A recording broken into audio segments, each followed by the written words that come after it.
बड़ी भी, जो आपका फैसला होगा वही मेरा फैसला होगा।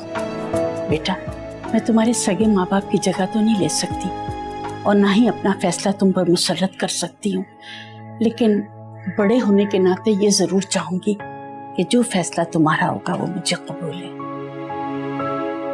और अगर तुम इस रिश्ते से मुतमईन और खुश हो तो मैं तुम्हारे साथ हूँ, तुम्हारी सरपरस्त बनकर।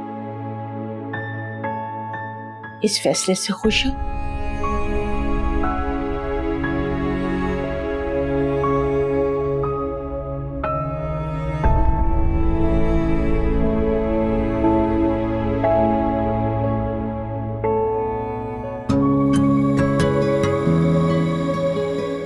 तरफ से तुम दोनों को इजाजत है। अब कम से कम सुकून से मर तो सकूंगी कि मेरे बाद तुम्हारा कोई ख्याल करने वाला है। बड़ी भी, आपका बहुत बहुत शुक्रिया। हाँ, मगर एक शर्त पर, कम से कम निकाह में तुम अपनी भाभी को जरूर शरीक करोगे। जी बड़ी भी। और मुझसे वादा करो बेटा कि ईमान को कभी इस रिश्ते पर पछताना नहीं पड़ेगा और हर मुमकिन कोशिश करोगे कि जब भी मौका मिला ईमान को अपने घर इज्जत बना के ले जाओगे। बड़ी भी, मेरा आपसे ये वादा है कि जब भी ये मुमकिन हुआ मैं ये जरूर करूँ। इंशाल्लाह।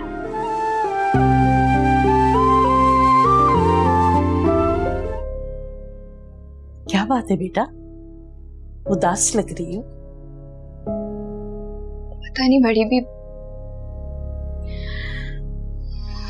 आजकल मम्मा की बहुत याद आती है। हाँ बेटा, ठीक कहती हो, हमारा रिश्ता ही ऐसा है और ऐसे मौकों पर माँ की याद बहुत ज्यादा आती है। माँ से उनसियत का एहसास बढ़ जाता है बेटा। और फिर बेटा, जब माँ इस दुनिया में नहीं रहती ना तो दुख और जुदाई का एहसास और बढ़ जाता है।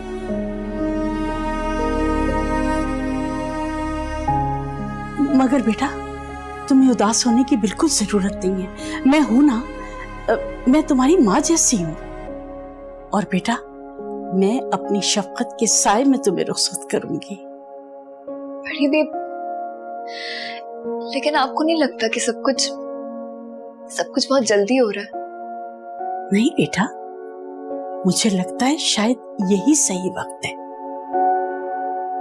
अब देखो ना, खुशबख्त भी कुछ अरसे के बाद अपने घर की हो जाएगी।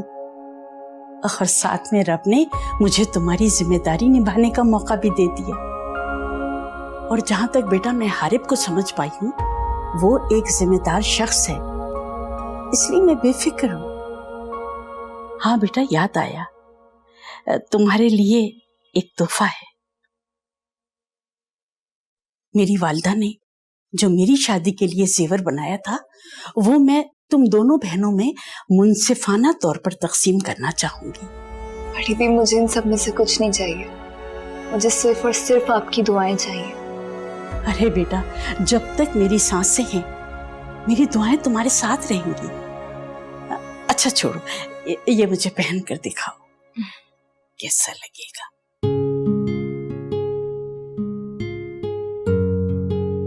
बहुत खूबसूरत है।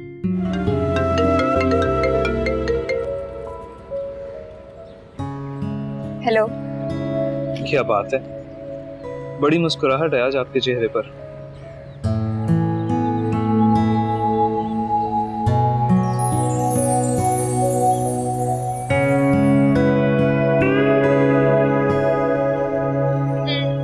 क्यों नहीं होनी चाहिए?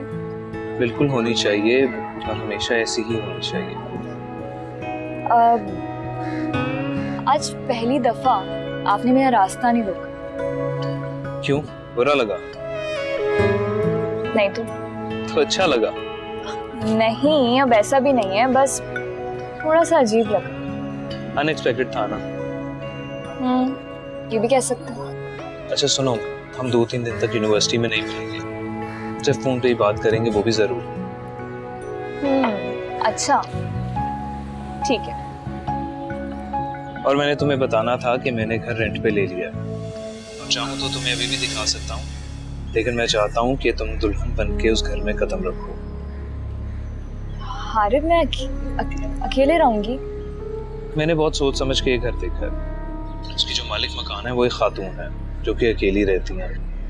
उनके शौहर की डेथ हो चुकी है और वो नीचे वाले पोर्शन में रहेंगी और हम ऊपर वाले पोर्शन में। ओके। अच्छा सुनो, आई लव यू। मैं जवाब में कुछ सुनना चाह रहा था। जानती हूँ। तो कहा क्यों नहीं? अगर तुम्हें मुझसे मोहब्बत नहीं है तो सारी जिंदगी गुजारने का फैसला कैसे कर लिया? क्योंकि आप मुझे पसंद हैं। और वैसे भी मोहब्बत सिर्फ अल्फाज से इजहार का नाम नहीं होता, मोहब्बत करने और निभाने का नाम होता है। तो उम्र भर साथ निभाने को तैयार हूँ। इंशाल्लाह।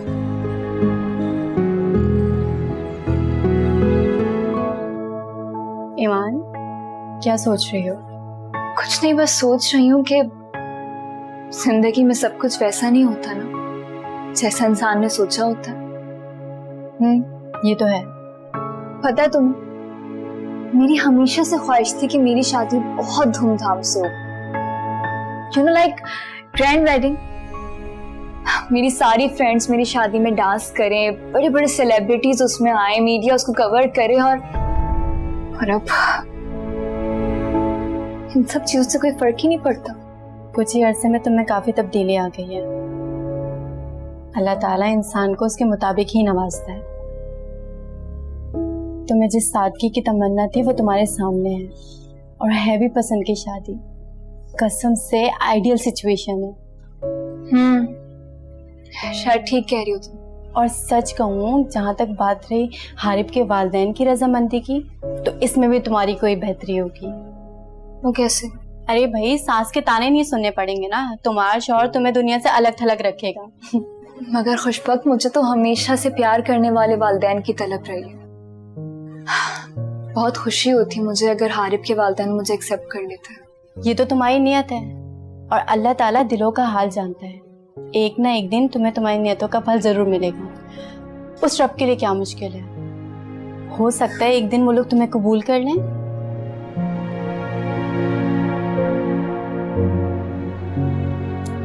क्या हुआ ईमान?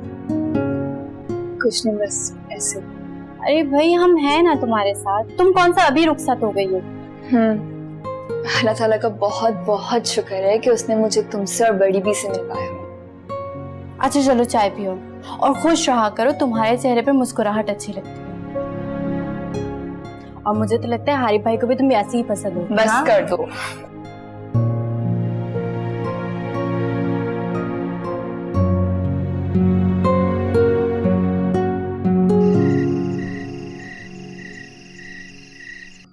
तो ये बात मैंने कहा बात तो करनी पड़ी, बट ये कि हारिब इधर आओ। अस्सलाम वालेकुम। वालेकुम सलाम। बैठो बेटा। तुम हम दोनों से अभी तक नाराज हो? नहीं बाबा, लेकिन तुम्हें देख के लग नहीं रहा कि you are okay. I am okay मामा। देखो बेटा, अगर हमारी किसी बात से तुम्हें तकलीफ पहुंची है तो हम उसके लिए सॉरी करते हैं। देखो बेटा, हम तुम्हारे माँ बाप हैं, तुम्हारे बारे में सोचते रहते हैं, तुम्हारे मुस्तकबिल के बारे में सोचते रहते हैं। जो भी प्लान करते हैं तुम्हारे लिए होता। इसका ये मतलब बिल्कुल भी नहीं है कि हम तुम पे कोई प्रेशर बिल्ड कर रहे हैं। पहले अपनी तालीम पे ध्यान दो, अपने मुस्तकबिल का सोचो। आई प्रॉमिस कि आज के बाद तुम्हारी शादी के टॉपिक पे इस घर में बात नहीं होगी, ओके? लेकिन तुम भी हमें इस बात का यकीन दिलाओ कि तुम कोई ऐसा वैसा फैसला नहीं करोगे जिसकी वजह से इस घर में फसाद हो। आई एम श्योर कि हारिब हमें किसी किस्म की शिकायत का मौका नहीं देगा। क्यों हारिब? जी बाबा, चलता हूँ।